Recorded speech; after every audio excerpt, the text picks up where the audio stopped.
students, welcome to your chemistry classroom, my YouTube channel Learn Chemi। प्यारे बच्चों, आज हम बात करेंगे ग्रुप 17 यस हैलोजेंस की केमिकल प्रॉपर्टीज के बारे में। प्रीवियस वीडियो के अंदर आपने इनकी एटॉमिक और फिजिकल प्रॉपर्टीज को अच्छे से समझ लिया होगा, आई होप सो। अब उसी को कंटिन्यू करेंगे क्योंकि कुछ एक फैक्ट्स हम वहां से भी उठाएंगे, राइट? तो without wasting any time let's start. तो हम बात करेंगे आज के वीडियो में regarding oxidising nature of halogens, their reactivity towards hydrogen means formation of hydrides, ये तो हर ग्रुप के फेवरेट हैं, formation of oxides, then how they will react with metals, and yes, halogen also react with halogens, and very important, oxoacids of halogens are very much special and very interesting too। इनके बारे में भी बात करेंगे, ठीक है? तो let's start with oxidizing nature। okay, तो first property is oxidizing nature। अगर आप लोगों को बेसिक कंसेप्ट क्लियर है ऑक्सीडाइजिंग और रिड्यूसिंग नेचर का, तो इससे रिलेटेड कोई भी क्वेश्चन एग्जाम में आ जाए, there will be no problem at all. तो बिल्कुल भी क्रैमिंग मत कीजिए, try to understand the fact and concept behind that. Oxidising nature means they will carry out oxidation of others, right? They cause oxidation of other species and undergo reduction, है ना? Simple सी बात, itself undergo reduction itself। जो होता है oxidising agent, उसकी खुद की क्या होती है? रिडक्शन। और ऑक्सीडाइजिंग एजेंट मीन्स उसकी रिडक्शन, रिड्यूसिंग एजेंट मीन्स उसकी ऑक्सीडेशन, दोनों उल्टा चलते हैं, ठीक है? तो अब ये है oxidising agent means it will undergo reduction. तो मैं अगर सिंपल सी बात करूं, कोई भी halogen it will accept one electron and form halide ion. This is the meaning of oxidising nature, too simple.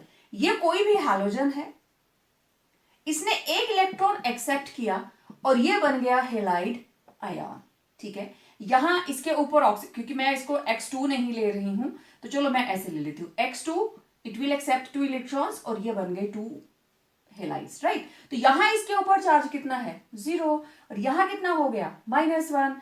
तो there is decrease in oxidation state, sorry, yes, there is decrease in oxidation state। 0 से हो गया -1, oxidation state down चली गई, means it has accepted 1 electron. कैसे? अगर किसी की ऑक्सीडेशन स्टेट +2 से दूसरी साइड जाते हुए हो जाती है +2, तो there is increase in oxidation state, electron loss. Okay, अगर किसी की ऑक्सीडेशन स्टेट +3 से दूसरी साइड जाते जाते हो जाती है +2, तो there is decrease in oxidation state means gain of electron। ये एक इलेक्ट्रॉन लेगा तो कितनी चार्ज रह जाएगी? +2। इसी तरीके से ये था 0, इसको एक इलेक्ट्रॉन एक्सेप्ट किया तो क्या बन गया? X negative. तो there is decrease in oxidation state, और जब गेन ऑफ इलेक्ट्रॉन होता है that process is called reduction. Okay, अब क्वेश्चन क्या है? जितने भी ये हैलोजेंस हैं सभी की जर्नल कॉन्फ़िगरेशन NS2NP5, राइट? तो देखो मैं क्वेश्चन बताती जाऊंगी, आपने नोट करते जाना है। तो पहला question, that halogens are strong oxidising agents. Why they act as strong oxidising agents? क्योंकि इनकी जर्नल कॉन्फ़िगरेशन इज NS2NP5।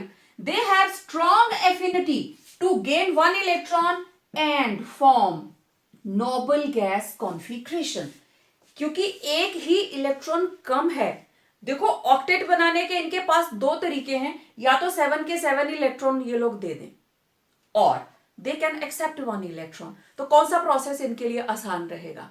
एक मेहमान को संभाल लेना रादर देन सभी को भेज देना, राइट? तो एक इलेक्ट्रॉन एक्सेप्ट करते हैं and they form noble gas configuration. That is why they are strong oxidizing agents and they exist as very stable halide ions.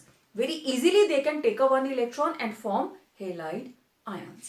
ये था सिंपल पहला क्वेश्चन। दूसरा क्वेश्चन क्या बन सकता है? हेलोजेंस का ऑर्डर क्या है? सारे एक जैसे थोड़ी ना होंगे, सबका साइज अलग, सबकी आयनाइजेशन एंथैल्पी अलग, इलेक्ट्रॉन गेन एंथैल्पी अलग, तो सबकी वैल्यू एक जैसी कैसे होगी?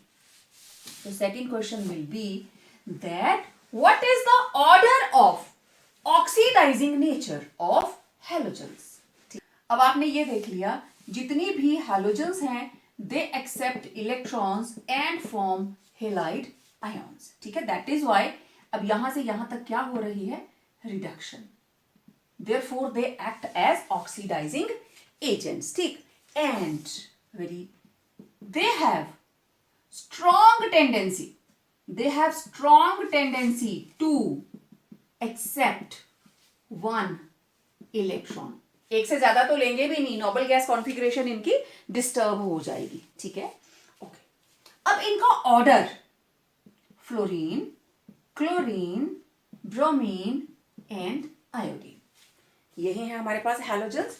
ओके, एस्टेटीन हर जगह पे, बहुत जगहों पे आपने पिछले वीडियो में देखी होगी, लिखी जाती है लेकिन थोड़ी वो फेडेड रहती है, उसको डार्क कलर्स में नहीं दिखा रहे हैं, रिएक्ट ही नहीं करती है, जस्ट 7 आवर्स के लिए वो लाइव रहती है, जिंदा रहती है, 7 आवर्स में वो डिसइंटीग्रेट हो जाती है, रेडियो एक्टिव है ना। तो हम हैलोजेंस के अंदर इन 4 को ही कंसिडर करते हैं, ठीक है? तो इनकी जो ऑक्सीडाइजिंग नेचर है इट decreases down the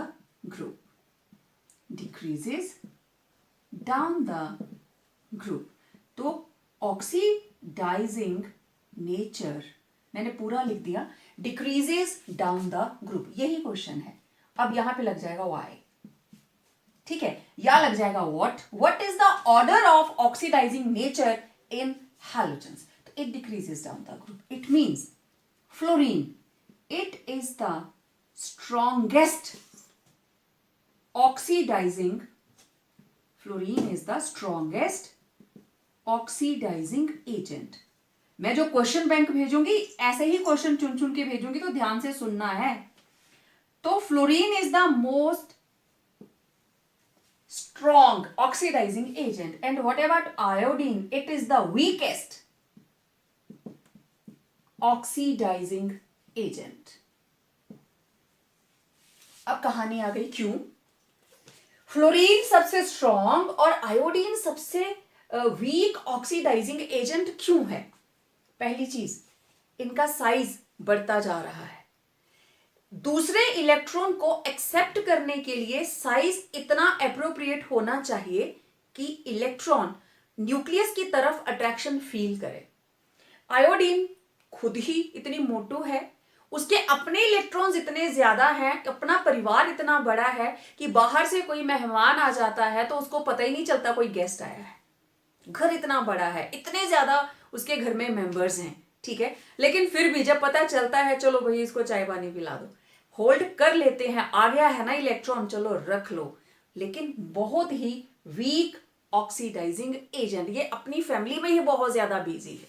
लेकिन फ्लोरीन चुस्त दुरुस्त, फिट एंड फाइन, जैसे ही इलेक्ट्रॉन सामने आया एकदम से उसको ग्रैस्प कर लिया, ठीक? क्यों? फ्लोरीन बहुत जल्दी इलेक्ट्रॉन को एक्सेप्ट करती है, इसकी इलेक्ट्रॉन नेगेटिविटी बहुत स्ट्रांग है। देखो जितनी इलेक्ट्रॉन नेगेटिविटी स्ट्रांग होगी, इलेक्ट्रॉन को अपनी तरफ अट्रैक्ट करके रखने की टेंडेंसी ज्यादा होगी। ओके, अब इलेक्ट्रॉन गेन एंथैल्पी की अगर हम बात करें, लेटर ऑन मैं उस क्वेश्चन को भी टेकअप करूंगी, तो क्लोरीन ज्यादा इलेक्ट्रॉन गेन एंथैल्पी क्लोरीन की ज्यादा रहती है और फ्लोरीन की कम रहती है। लेकिन जर्नल ट्रेंड ऑक्सीडाइजिंग नेचर का, फ्लोरीन की ऑक्सीडाइजिंग नेचर जो है, fluorine is the strongest oxidising agent as compared to chlorine, after that bromine, after that iodine, right? So this is the order which decreases down the group. It means fluorine it is strong oxidizing agent and iodine it is the weakest oxidizing agent. काम क्या करना है भाई, हमें बनाना है F negative, हमें बनाना है I negative, हमें बनाना है Cl नेगेटिव, हमें बनाना है Br नेगेटिव. कौन है जो इसमें से सबसे पहले बनेगा? That is fluoride. कौन है जो सबसे लेट बनेगा? आयोडाइड. ठीक है, अब देखो डाउन द ग्रुप साइज बड़ा हो गया. ठीक, एक्स्ट्रा इलेक्ट्रॉन को एक्सेप्ट करना है. ठीक, all halogens have tendency to accept electrons, लेकिन fluorine very fit and fine, easily accept electron. लेकिन आयोडीन मोटू सेट, अपना इतना बड़ा परिवार है इसका कि बाहर से कोई गेस्ट आ भी जाता है पता ही नहीं चलता, किसी ने पानी पिलाया कि नहीं, डजंट बॉदर. तो आ गया है ना गेस्ट, ओके यार रख लो कोई बात नहीं. तो आई नेगेटिव तो बन गया, लेकिन ये इतना इंटरेस्टेड नहीं होता इलेक्ट्रॉन लेने के लिए. लेकिन अब क्या करें, इज्जत का सवाल है ना. NH2NP5 एक इलेक्ट्रॉन तो चाहिए अभी नोबल गैस बनने के लिए, तो उसको जबरदस्ती लेना पड़ता है. जबरदस्ती नहीं, वो खुद ले लेता है. राइट, तो ये order down the group decrease कर रहा है. ओके, तो यहां तक सिर्फ आप इतना ही. एक नंबर का क्वेश्चन, एक नंबर का question, what is the order. ठीक है, ऑर्डर ऐसा क्यों है? क्योंकि साइज इंक्रीज कर रहा है. Down the group size increases. ठीक है, साइज इंक्रीज करता है तो जो Z इफेक्टिव है डिक्रीजेस. आपको पता है साइज बढ़ा, Z इफेक्टिव साइज बढ़ गया तो Z इफेक्टिव घट गया. ओके, Z इफेक्टिव घटा तो hold of nucleus on outermost electrons decreases. तो incoming electron feels less attraction. ठीक है, इसलिए इनकी oxidising power down the group decrease करती है. ओके, अब अगला क्वेश्चन इस चीज को सपोर्ट करेगा. हमारे पास एक फैक्ट कि कौन इनमें से स्ट्रांग है और कौन इनमें से वीक है. तो देखिए, ऑक्सीडाइजिंग पावर या नेचर, oxidising nature depends upon E0 reduction potential of halogens. तो यहां पे आप कोई तीर तुक्का नहीं मारेंगे कि ये बता दो वो बता दो. नहीं, we have fact, practical evidence कि क्यों फ्लोरीन है और क्यों आयोडीन वीक है और फ्लोरीन जो है वो स्ट्रांग है. ओके, अब देखिए, इलेक्ट्रॉन एक्सेप्ट करना है. ये रही फ्लोरीन, किसी भी दूसरे एलिमेंट के साथ, एनाइन के साथ ये अगर कंबाइन करती है, व्हाट इट विल डू, ये इसके इलेक्ट्रॉन्स को अपने ऊपर ले लेगी और इसको ऑक्सीडाइज कर देगी. ठीक है, कैसे? ये बन जाएगी 2F negative plus X2. Okay, अब ये रही chlorine, it will also do the same thing, 2 chloride ions और ये बन गया X2. This is bromine, it will also do the same thing, 2X negative, 2Br negative and X2. अब ये यहां पे X क्या है? ये भी हैलोजेंस है, लेकिन फ्लोरीन किसमें से इलेक्ट्रॉन खींच सकती है? क्लोरीन से, ब्रोमीन से, आयोडीन से. क्लोरीन किससे ले सकती है? फ्लोरीन से तो ले ही नहीं सकती, क्योंकि क्लोरीन की इलेक्ट्रोनेगेटिविटी फ्लोरीन से कम है. तो यहां पे कौन कौन आ जाएगा? X. It may be bromine और आयोडीन. ब्रोमीन किससे ले सकती है इलेक्ट्रॉन? सिर्फ आयोडीन से, और किसी से नहीं ले सकती. ठीक है, इसका मतलब ये हुआ कि यहां पे अगर मैं डायरेक्ट यही लिख दूं, ब्रोमीन प्लस 2 आयोडाइड, और ये बन जाएगा 2 ब्रोमाइड प्लस आयोडीन. राइट, लेकिन यहां पे हम कितनी सारी रिएक्शंस लिख सकते हैं? आप यहां पे क्लोरीन को ब्रोमीन के साथ कर सकते हो, 2Br नेगेटिव, और ये बन जाएगा 2Cl नेगेटिव प्लस Br2. आप इसको आयोडाइड से कर सकते हो, then you will get iodine 2. और यहां पे आप किस किस के साथ इसको कोरिलेट कर सकते हो? 2Cl negative, 2Br negative, 2I negative. समझ आई बात? फ्लोरीन इन तीनों से इलेक्ट्रॉन खींच सकती है, क्योंकि अभी मैं उसका रीजन भी बताने वाली हूं। रिडक्शन पोटेंशियल की हम बात करने वाले हैं। ये चीज हो गई। अब यहां पे मैं लिख देती हूं इनकी ई नॉट रिडक्शन पोटेंशियल। ठीक है, ये चीज क्लियर होगी सबको। तो यहां लेते हैं रिडक्शन पोटेंशियल फ्लोरीन, और फ्लोरीन से क्या बन जाता है F negative, then E naught chlorine, उससे बन जाता है Cl negative, then El bromine और उससे बन जाता है 2Br negative, and E naught iodine, उससे बन जाता है आयोडाइड। ठीक है, और इनकी वैल्यूज आपको पता है, जो हमारे पास इलेक्ट्रोकेमिकल सीरीज है उसमें reduction potential of fluorine is highest, सबसे ज्यादा है, और इसकी वैल्यू जो है this is plus 2.87, this is plus 1.36, this is plus 1.09 and this is 0.54. इनकी ई नॉट वैल्यूज सबसे हाईएस्ट फ्लोरीन की, सबसे लोएस्ट 0.54 आयोडीन की। इसका मतलब क्या है? अगर मैं इन दो को कंपेयर करूं, this is high, this is low value, तो आपको याद है ना, जिसकी वैल्यू लो होती है उसकी ऑक्सीडेशन और जिसकी ज्यादा होती है उसकी रिडक्शन। ठीक है, यही रीजन है इन तीनों की ऑक्सीडेशन हो सकती है जब फ्लोरीन के साथ रिएक्ट करेंगे। सिर्फ इन दो की ऑक्सीडेशन होगी जब क्लोरीन इनके साथ रिएक्ट करेगी, और सिर्फ आयोडीन की ऑक्सीडेशन होगी जब ब्रोमीन इसके साथ रिएक्ट करेगी। क्लियर हुई बात? तो ऊपर से नीचे जाते हुए, मतलब फ्लोरीन से आयोडीन की तरफ को जाते हुए, tendency to give electron, tendency to give electron means to undergo oxidation increases. ठीक है, and tendency to gain electron, that is to undergo reduction,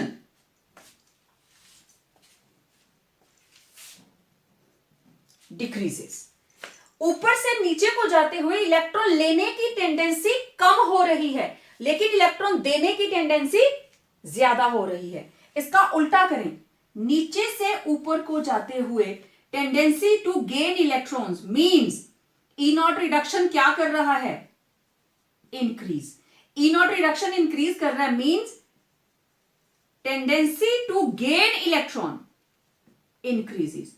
इसका मतलब आयोडीन और ब्रोमीन होंगे तो ब्रोमीन इलेक्ट्रॉन एक्सेप्ट करेगा, ये देगा इलेक्ट्रॉन, तो ऊपर को जाते हुए इलेक्ट्रॉन गेन करने की टेंडेंसी बढ़ रही है। यही रीजन है कि अब यहां पे इलेक्ट्रॉन गेन एंथैल्पी, सिर्फ इलेक्ट्रॉन गेन एंथैल्पी के बेस पे आप नहीं कह सकते this is the practical evidence we are having.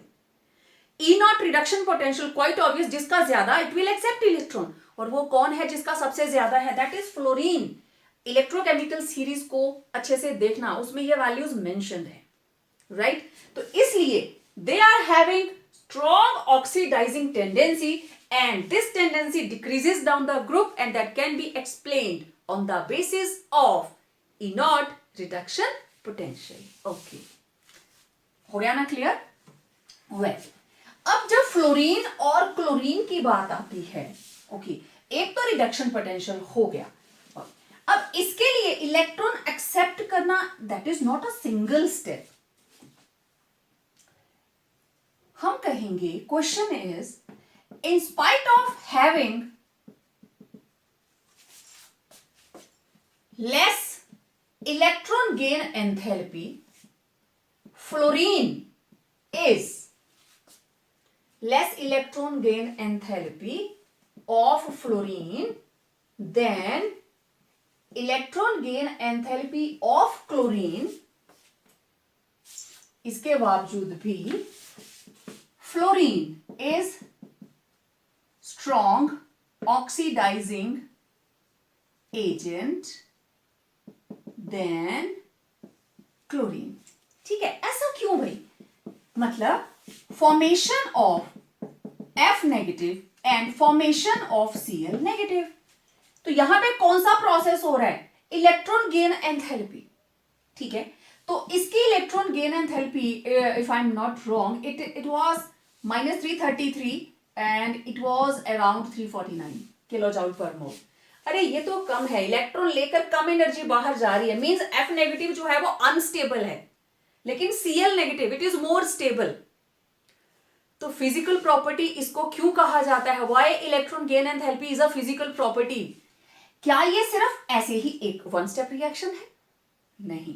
अगर आपको बॉर्न हैबर साइकिल याद हो, ठीक है, उसमें क्या रहता है, हम इसमें बात करते हैं आइसोलेटेड गैसियस एटम, लेकिन आयन की stability that is established in aqueous solution. ठीक है, देखो हमारे पास सबसे पहले है fluorine. Okay, this is in gaseous state. Well, पहले मुझे इसके बॉन्ड को तोड़ना है, तो यहां पे लगेगी बॉन्ड डिसोसिएशन एनर्जी, या मैं सीधा लिखूंगी बॉन्ड एनर्जी। तो यहां बन जाएंगे 2F नेगेटिव, लेकिन मुझे कम चाहिए, तो मैं इसको क्या कर देती हूं, let it be half bond dissociation energy of fluorine. अब क्योंकि ये एनर्जी बॉन्ड तोड़ने के लिए लग रही है, इसकी वैल्यू पॉजिटिव होगी, तो ये बन जाएगा F। अकेला बनाया मैंने, हाफ लगाई ना, तो ये मैंने सिंगल लिखा। It is again in gaseous state. Okay, it will accept one electron and form F negative. यहां पे जो एनर्जी बाहर जाएगी that is electron gain enthalpy, और ये बाहर जाती है इट इज नेगेटिव। ठीक है, इसी तरीके से क्लोरीन का भी केस है।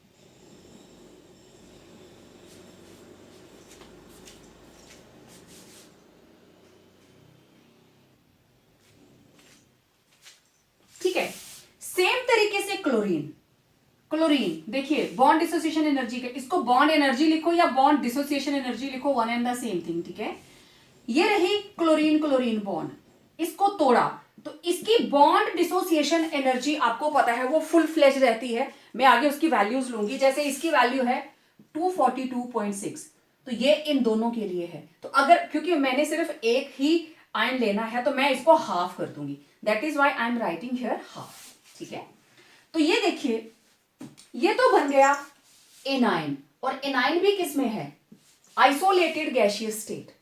ठीक है, दोनों ने ही, ये बन गया फ्लोराइड, ये बन गया क्लोराइड, लेकिन स्टेबिलिटी किसमें आएगी, एक्वस सॉल्यूशन के अंदर।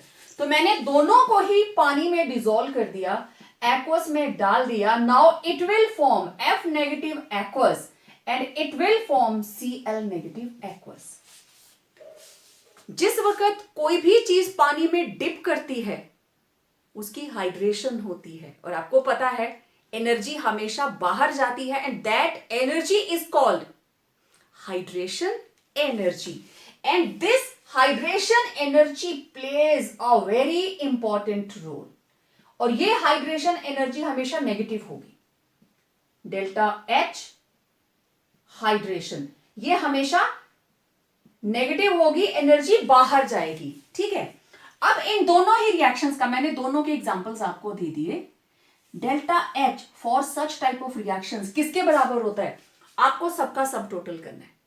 ठीक है, तो सम टोटल किया तो आपके पास आया delta H, it will be equal to half of bond dissociation energy plus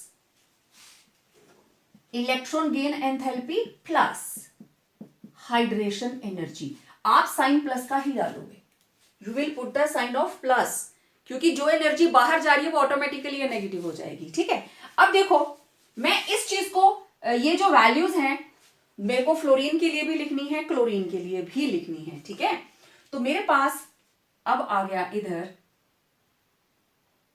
bond dissociation energy. ठीक है, ये तो एक जनरल मैंने आपको मेथड बताया, अभी आप देखना, हाफ बॉन्ड डिसोसिएशन एनर्जी, और ये रही delta H electron gain enthalpy, उसके बाद डेल्टा H हाइड्रेशन एनर्जी, और सबसे लास्ट में हम निकालेंगे एंथैल्पी ऑफ रिएक्शन। ठीक है, अब देखो फ्लोरीन के केस में बॉन्ड डिसोसिएशन एनर्जी इज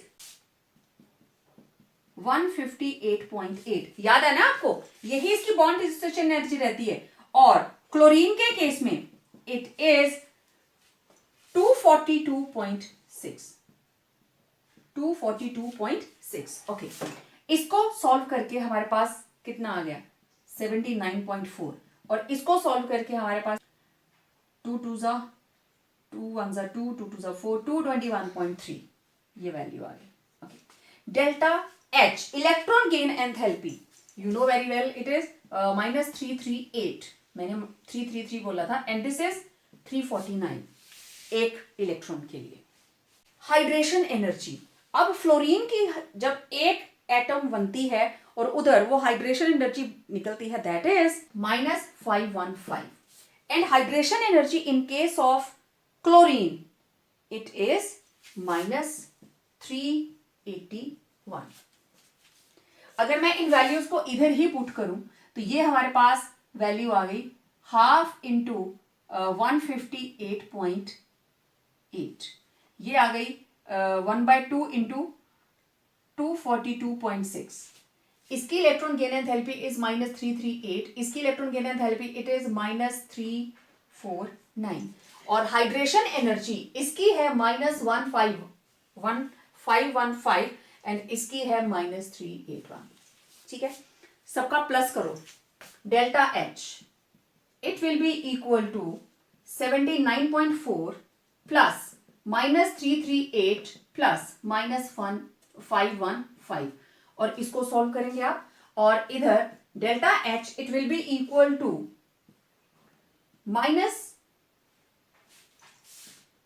ये हमें लगानी है, it will not be in minus, it is 121.3 plus -349 plus -381. अब आप इसका आंसर निकालें तो it will come out to be -678.6 and it will be -608.4. तो अब आप मेरे को बताइए किसकी ज्यादा एनर्जी बाहर जा रही है. देखो जरा, सबसे ज्यादा बाहर जाने वाली एनर्जी किसकी है? फ्लोरीन की. तो फिर फ्लोराइड आयन ज्यादा स्टेबल नहीं होगा क्लोराइड के कंपैरिजन में, इसीलिए fluorine is a best and better reducing oxidising agent than chlorine.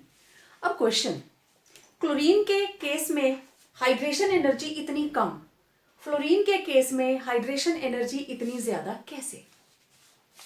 Hydration energy का कंसेप्ट आप लोगों को मैक्सिमम को तो याद होगा.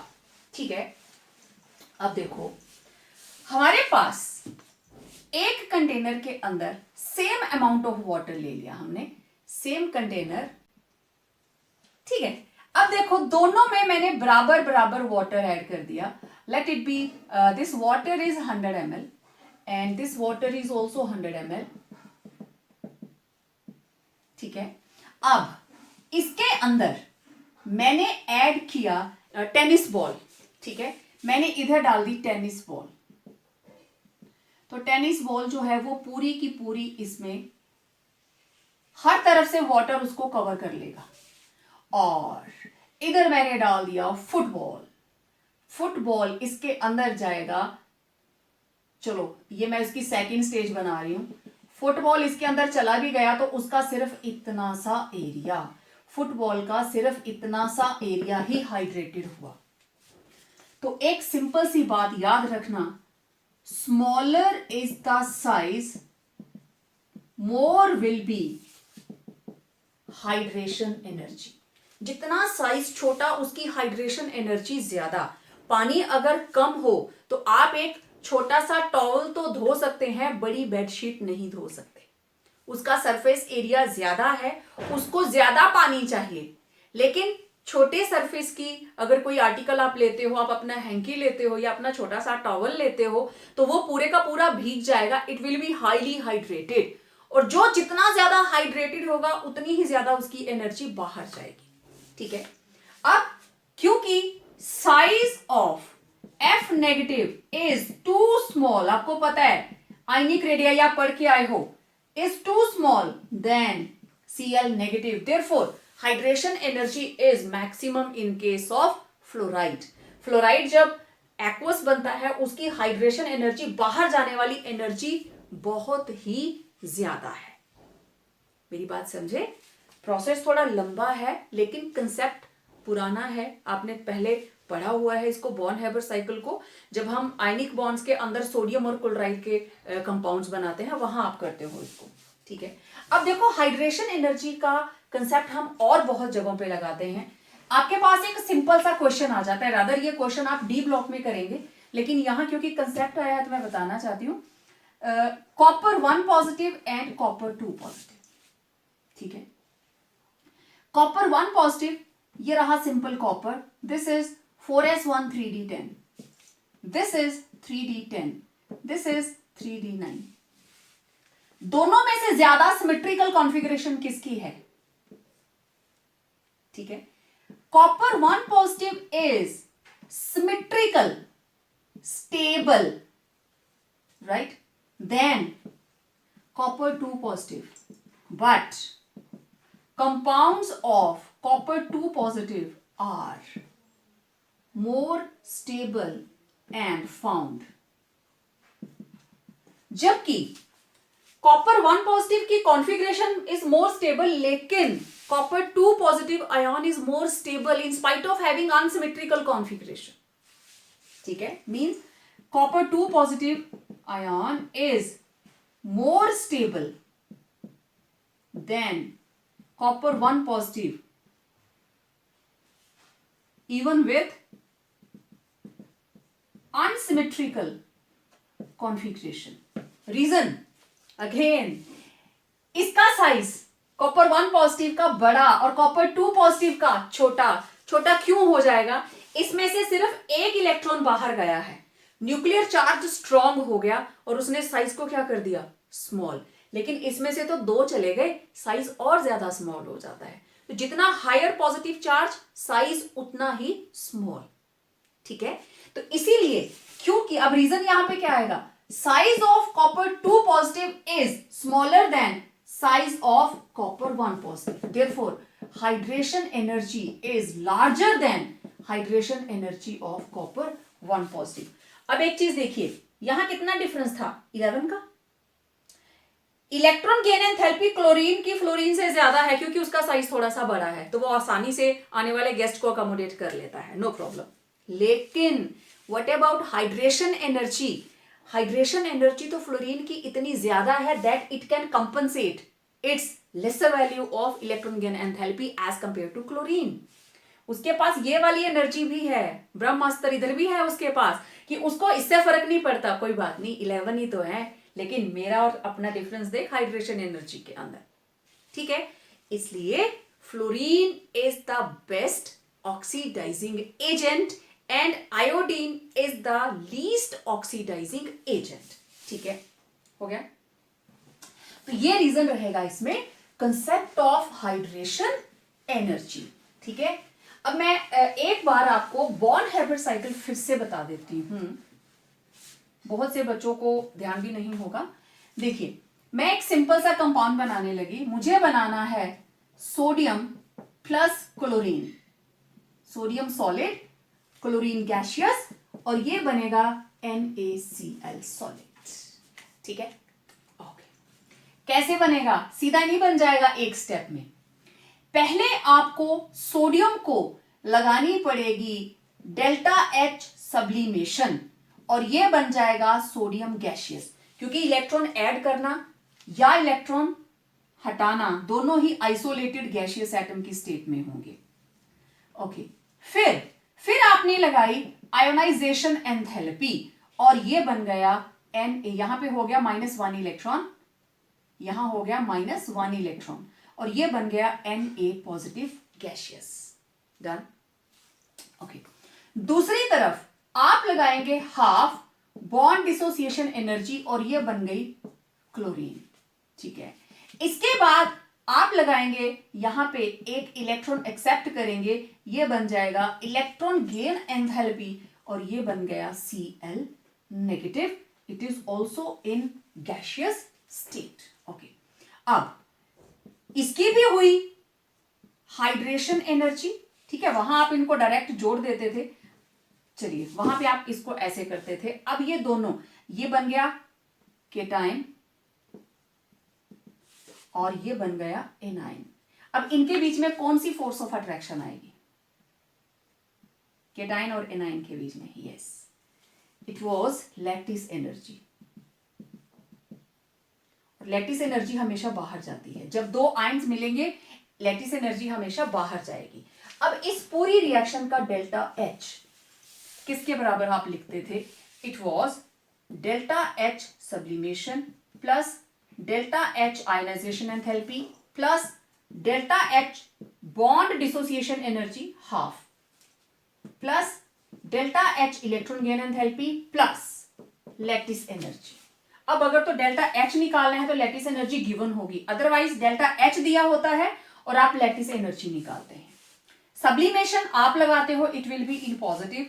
Ionization enthalpy, it will be in positive, it will be in positive. Electron gain enthalpy is negative and lattice energy it is also negative. तो this is called Born Haber cycle, ठीक है। लेकिन जब आप आयंस की बात कर रहे हो, सिर्फ उनकी स्टेबिलिटी की बात करते हो, तब आप इसको कहां लेके जाओगे? एक्वस सॉल्यूशन के अंदर। मींस आप यहां पे भी ऐड कर सकते हो, क्योंकि यहां सिर्फ लैटिस एनर्जी की बात है। सोडियम की भी हाइड्रेशन कर दो, क्लोराइड की भी हाइड्रेशन कर दो, डजंट मैटर, और फिर उनकी लैटिस एनर्जी निकालिए आप, ठीक है। ऐसा कर लेते हैं, इसकी हाइड्रेशन एनर्जी और इसकी हाइड्रेशन एनर्जी, ये भी नेगेटिव, और उसके बाद ये बन गया क्लोराइड एक्वस, ये बन गया sodium aqueous, then they combine and इसका नेक्स्ट स्टेप क्या रहेगा? Lattice energy. अब लैटिस एनर्जी से पहले हमारे पास दो चीजें और यहां पे ऐड हो जाएंगी, that is hydration energy of sodium plus hydration energy of chloride, ठीक है। मतलब अभी तक की क्लासेस में आप सिर्फ इतना ले रहे हो, सिर्फ बॉर्न-हैबर साइकिल मैंने बताना था, काफी बच्चों को रिमाइंड हो गया होगा, ठीक है। तो अब आयन की स्टेबिलिटी आपने किसके बेस पे करी? हाइड्रेशन एनर्जी का कंसेप्ट सीखा आपने, ठीक। तो अगर फ्लोरीन, क्लोरीन, ब्रोमीन और आयोडीन इधर को जाते हुए ऑक्सीडाइजिंग नेचर डिक्रीज कर रही है, तो रिड्यूसिंग नेचर क्या करेगी? इंक्रीज। इसका मतलब फ्लोरीन के साथ रिड्यूसिंग एजेंट कभी लगाना ही नहीं। Iodine is the best reducing agent. ये वर्स्ट ऑक्सीडाइजिंग एजेंट है, but it is best reducing agent, ठीक है। ओके, अब देखिए एक चीज और,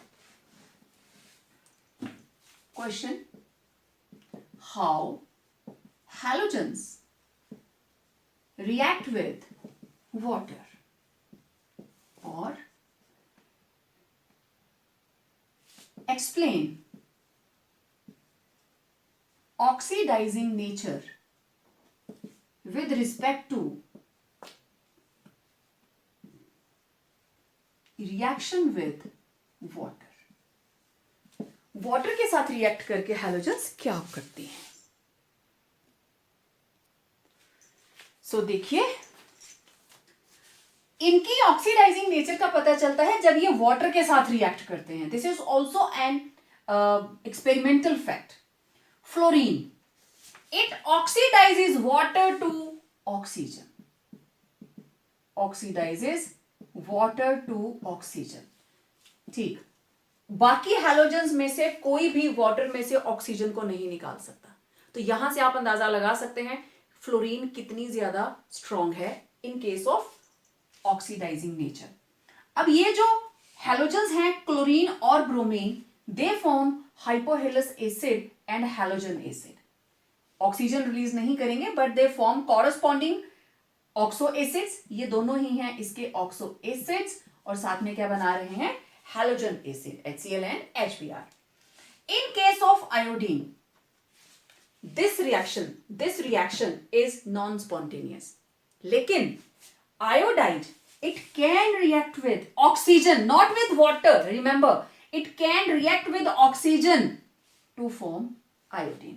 अब देखो, iodide से बन गया iodine, मतलब इसने इलेक्ट्रॉन दे दिया. There is loss of electron, means it is showing reducing nature. ठीक है.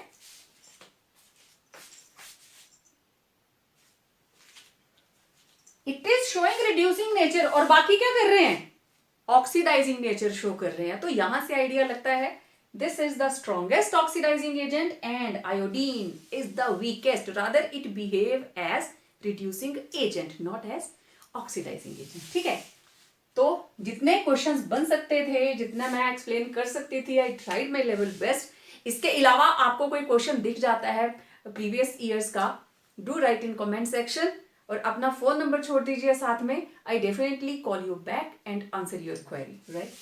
ओके, नाउ अब हम बात करेंगे इसके हाइड्राइड्स के बारे में।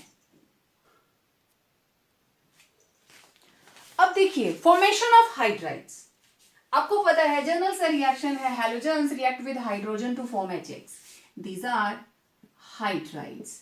और हम इनको क्या बोलते हैं, halogen acid, hydrochloric acid, hydrobromic acid, hydroiodic acid, right? और hydrogen fluoride, hydrogen chloride, hydrogen bromide, hydrogen iodide. ठीक है, ओके।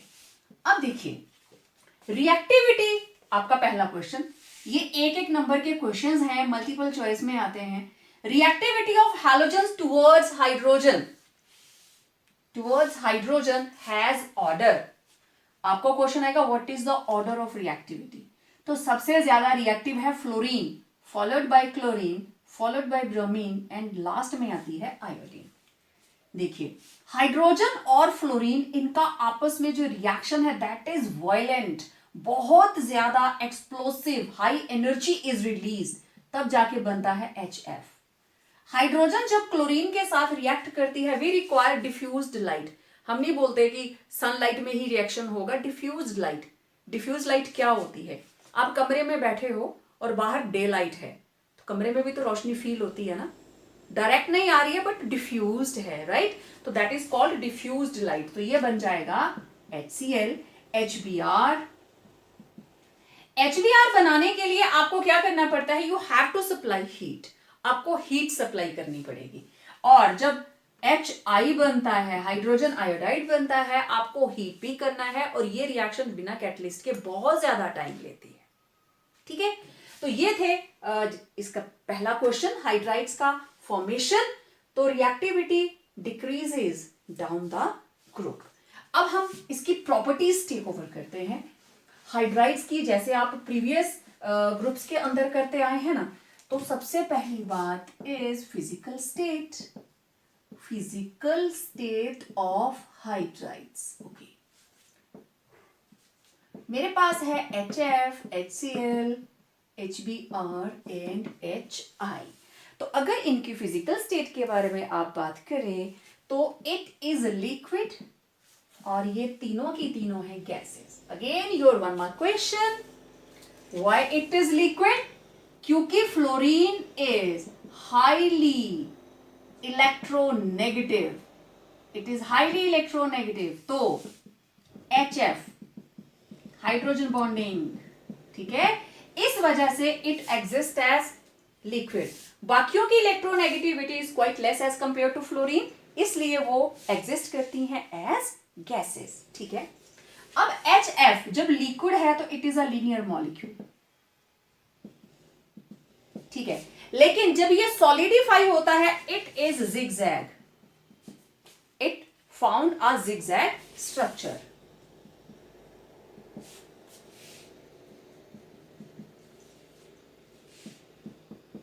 ऐसे, ठीक है, जिगजैग, जितना मर्जी इसको बड़ा बना दीजिए आप, इस तरीके से। It is in solid state. तो ये बच्चे आपके एक एक नंबर के क्वेश्चन हैं। इसका structure, what is the structure of HF in liquid state and solid state? Liquid में लीनियर और सॉलिड के अंदर जिगजैग। हो गया? ओके, आओ नेक्स्ट इज इनका मेल्टिंग और बॉइलिंग पॉइंट की बात करते हैं। ये तो थी इनकी फिजिकल स्टेट, ठीक है। Now next is melting point and boiling point, ठीक है। तो मैं दोनों को ही साथ में लिख देती हूं। These are melting points and these are boiling points. In case of melting points, it is 190, now it is in Kelvin, 190, 159, then 185 and 222, ठीक है. और boiling points, it is again in Kelvin, it is 293, it is 189 and 206 and 238. Okay, दोनों में same trend, यहां से यहां तक decrease किया और यहां से यहां पे इंक्रीज, यहां से यहां तक डिक्रीज और यहां से उसके बाद इंक्रीज. जबकि होना तो ये चाहिए था कि नीचे को जाते जाते ये इंक्रीज करता जाता. ओके, इन दोनों का melting and boiling point of HF is greater than other. मैं किसी का नाम नहीं लिखूंगी. Other hydrides. Reason? Hydrogen bonding. This is because of hydrogen bonding. They exist as associated molecule. उनकी density बढ़ जाती है, ठीक है. Due to hydrogen bonding, they exist as associated molecules. Therefore, density increases, and correspondingly, melting and boiling points also increases. Clear? HCl के अंदर hydrogen bonding नहीं है, लेकिन फिर HCl से HI तक क्यों बढ़ा, उसका रीजन भी आप जानते हैं, ठीक है. तो क्वेश्चन आएगा, melting and boiling points increase from HCl to HI. यहां से यहां तक डिक्रीज हुए, आंसर क्लियर. अब यहां से यहां तक इंक्रीज क्यों हुए? Reason, molecular size increases down the group. Molecular size बढ़ गया. Therefore, van der Waals force of attraction increases down the group. Down the group, van der Waals force of attraction बढ़ गई, तो उसकी वजह से क्या होगा? Melting और boiling point बढ़ जाएगा, ठीक है. Molecular size, van der Waals force of attraction increases down the group, that is mass per unit volume increases, therefore melting and boiling points increases down the group from HCl to HI. एक तो molecular size की वजह से density बढ़ गई, लेकिन यहां पे कैसे बढ़ी थी?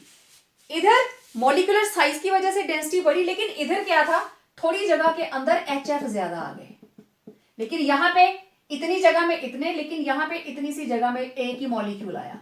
मॉलिक्यूलर साइज बड़ा है. HF का मॉलिक्यूलर मास और HI का कंपेयर करके देखो, ठीक है.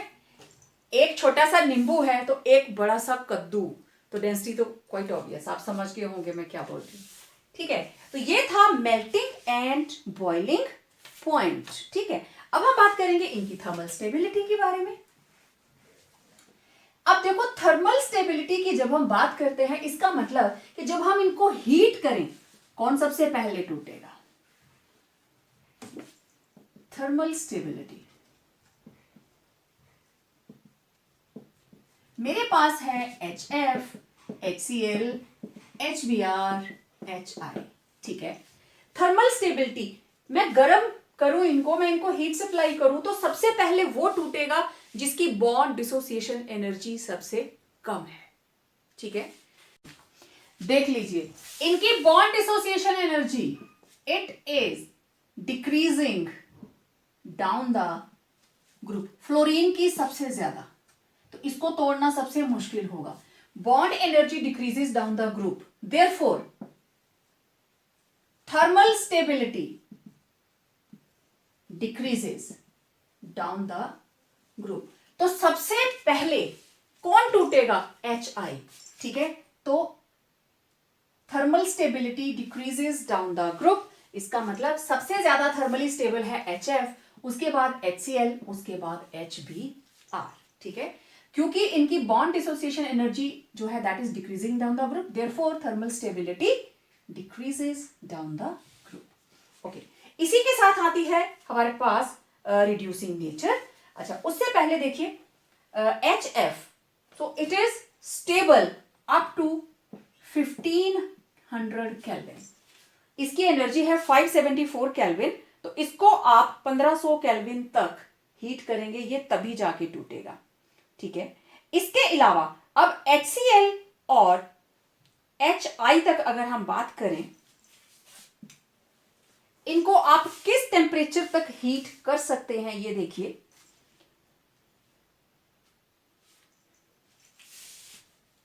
HF and HCl, they can be broken up to 1500 Kelvin. HF and HCl ये 1500 केल्विन तक हीट को बियर कर सकते हैं, लेकिन ये दोनों जो हैं इसका बिल्कुल हाफ 700 केल्विन। आप थर्मल स्टेबिलिटी की बात कर रहे हैं ना, ये 700 केल्विन पे पहुंचते ही 10% टूट जाता है HBr और 20% उससे डबल टूट जाता है HI। तो आप देखो, बिगनिंग के दो 1500 तक का टेम्परेचर बियर करेंगे और लास्ट वाले दो 700 केल्विन का। ठीक है, तो कितनी हीट को ये बियर कर सकते हैं, वहां से इनकी थर्मल स्टेबिलिटी का पता चलता है। ठीक, अब यहीं से मैं बात करूंगी रिड्यूसिंग नेचर की, टेंडेंसी टू रिलीज H। ठीक है, कौन सबसे पहले H देगा? Quite obvious, HI। ठीक है, तो वो सबसे पहले टूटेगा। ठीक है, as thermal stability decreases down the group, therefore reducing nature increases। HF, HCl, HBr, HI ये सबसे पहले टूटेगा, इसलिए reducing nature increases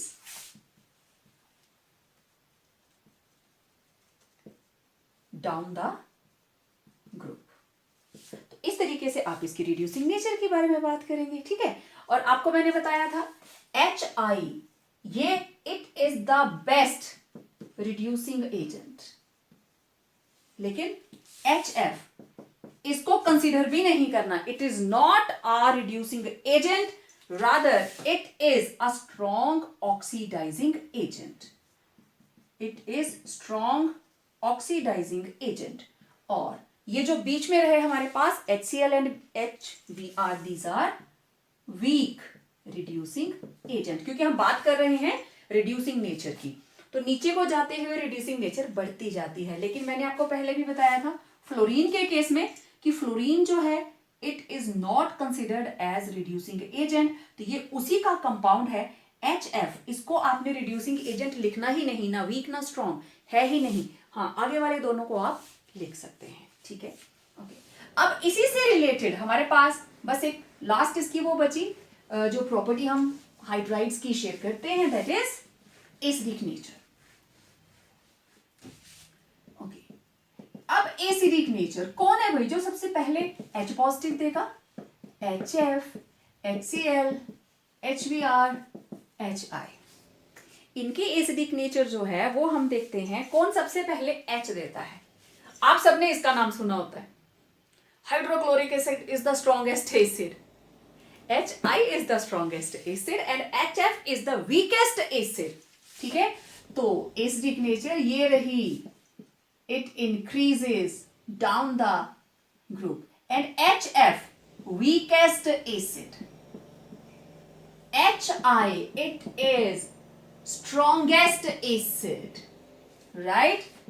Okay, tendency to release H positive, that is to behave as acid,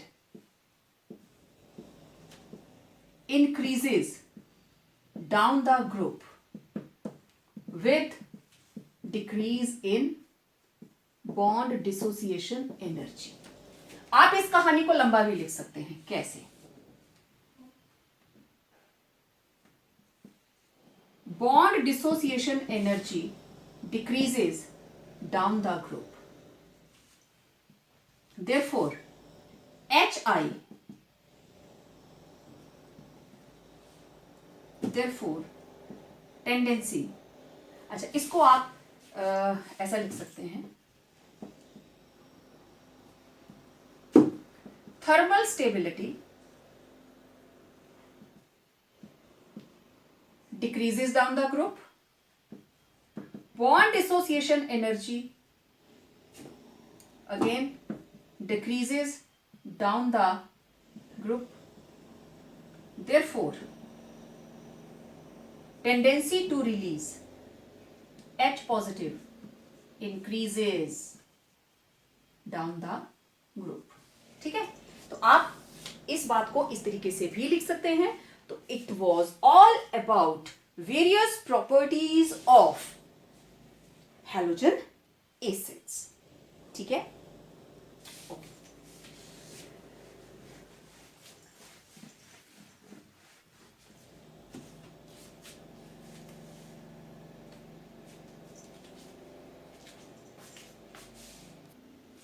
Let's see one more question.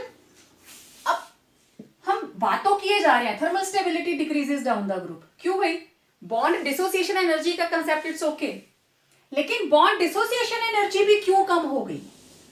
और why bond dissociation energy decreases down the group? ये देखो, दोनों questions का एक ही आंसर है, बॉन्ड लेंथ. HF की bond length, सारी bond length मैंने लिखी है पिकोमीटर्स के अंदर. It is having smallest bond length and it is having longest bond length. और आपको पता है बॉन्ड लेंथ और bond energy these are inversely related. Bond length ज्यादा तो बॉन्ड एनर्जी कम. देयरफॉर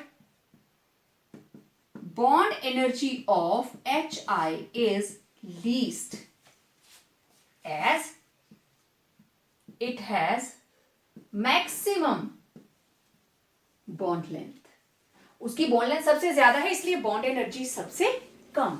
तो ये भी एक रीजन है that why bond dissociation energy decreases down the group और why thermal stability decreases down the group. तो थर्मल स्टेबिलिटी कम है, इसीलिए HF आसानी से टूटकर H positive and F negative नहीं देता as compare to HI, H positive and I negative. This is very very easy process and this process is very less spontaneous. एक तो वैसे ही हाइड्रोजन बॉन्डिंग से बॉन्डेड है, बहुत स्मॉल है इसका साइज, और उसका साइज ऑलमोस्ट इससे डबल है. बॉन्ड लेंथ बिल्कुल ज्यादा. ठीक है, यहां पे ये तो इतना ही रहा और फ्लोरीन का साइज है इतना. ठीक है, हाइड्रोजन तो इतनी ही रही, क्लोरीन का साइज है इतना, हाइड्रोजन तो इतनी ही रही, ब्रोमीन का साइज हो गया इतना, और हाइड्रोजन तो उतनी ही रही और आयोडीन का साइज हो गया इतना. तो आप अंदाजा लगाइए स्टेबिलिटी ऑफ बॉन्ड कहां स्टैंड करेगी. क्वाइट ऑब्वियस सबसे ज्यादा स्टेबल ये होगा. ठीक है, तो इस वीडियो के अंदर हमने बात की सिर्फ ऑक्सीडाइजिंग नेचर एंड इसके हाइड्राइड्स के बारे में और उनकी वेरियस प्रॉपर्टीज के बारे में. ठीक है, तो मिलते हैं अगले वीडियो के अंदर और उसमें हम बात करने वाले हैं oxides, reactivity with metals and yes oxo acids. ठीक है, सो इस वीडियो को अच्छे से देखें, इसको लाइक करें, शेयर करें, चैनल को सब्सक्राइब करें सो दैट अगले वीडियो जल्दी से जल्दी आप तक पहुंचे. ठीक है, तो मिलते हैं नए वीडियो के अंदर. Till then stay home, stay safe.